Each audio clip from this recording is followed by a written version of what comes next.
жаштар үчүн азыр чоң бир идеология керек.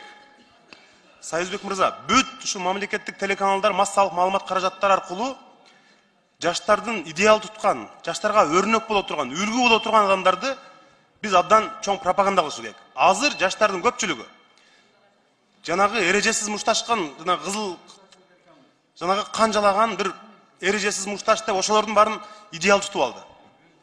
Бүт кан, агрессия, ошонун эмнеси үлгү?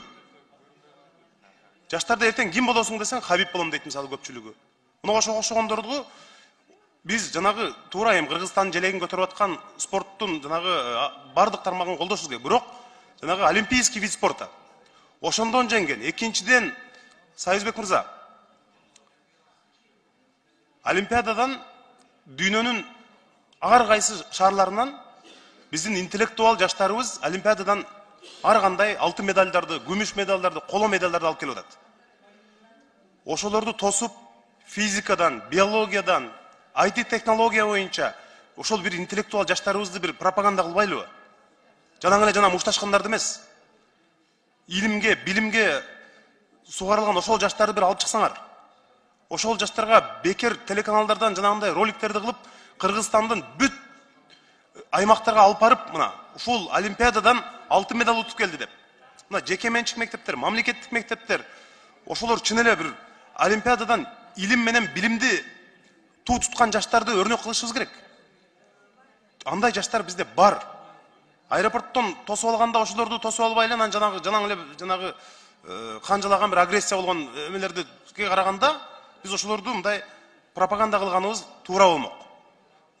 Ошол эле спорттун олимпиадалык түрүнө мына биздин кыздарыбыз, уулдарыбыз алтын медалдарды, күмүш медалдарды утуп келип атат. Ошолор барып бүт региондордо жолугуштарды өткөрүп, бир жаштарга идеология жактан иштебесек, чын эле эртеңки келечек бүдөмүк.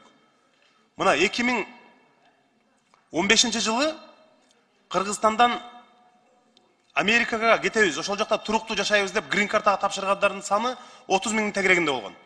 2020 жылы 150 миңге жетиптир.